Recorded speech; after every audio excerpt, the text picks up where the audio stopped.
Devarim atau Kitab Ulangan pasal yang ke-10.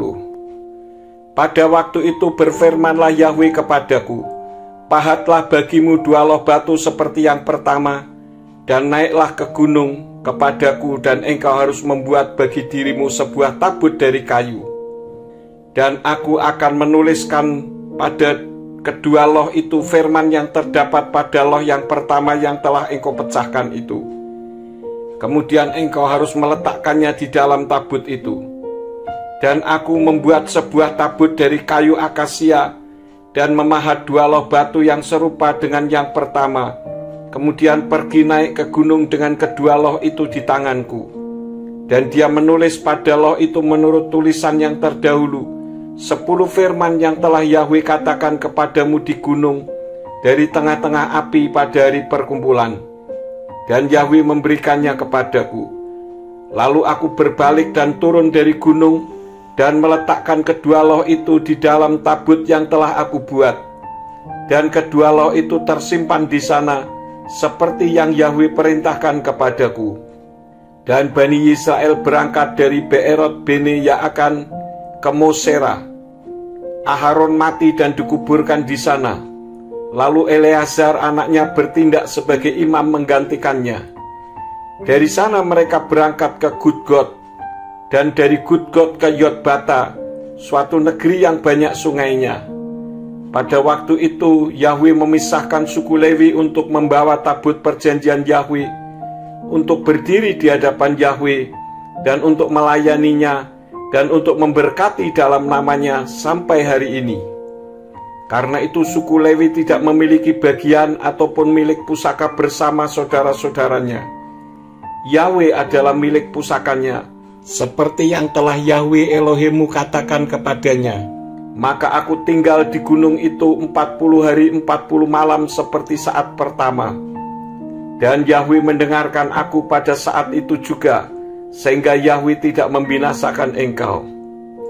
Dan Yahweh berfirman kepadaku, bangkit, berjalanlah di depan bangsa itu, supaya mereka masuk dan memiliki negeri yang aku telah bersumpah kepada leluhur mereka, untuk memberikannya kepada mereka. Dan sekarang, hai Israel, apakah Yahweh Elohimmu telah meminta sesuatu darimu, selain takut akan Yahweh Elohimmu dengan hidup menurut segala jalannya, dan dengan mengasihi Dia, dan dengan melayani kepada Yahweh Elohimmu dengan segenap hatimu dan dengan segenap jiwamu, dengan memelihara perintah-perintah Yahweh dan ketetapan-ketetapannya yang aku perintahkan kepadamu pada hari ini agar baik bagimu. Lihatlah, langit, bahkan langit dari langit, bumi dan segala yang ada di dalamnya adalah kepunyaan Yahweh Elohimmu. Sesungguhnya Yahweh berkenan kepada leluhurmu, mengasihi mereka, dan Dia memilih keturunan mereka, yakni kamu dari semua bangsa seperti hari ini. Dan kamu harus menyunat kulit katan hatimu, dan janganlah kamu mengeraskan tengkukmu lagi.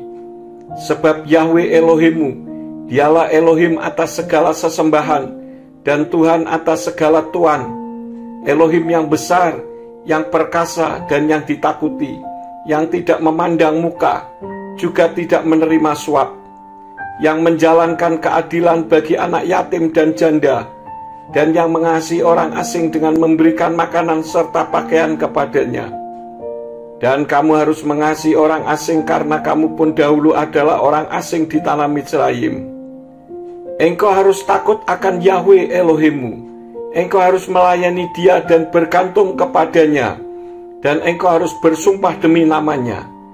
Dia harus menjadi pujianmu, dan Dia harus menjadi Elohimmu yang telah melakukan perbuatan-perbuatan besar dan menggetarkan ini bagimu, yang matamu telah melihatnya.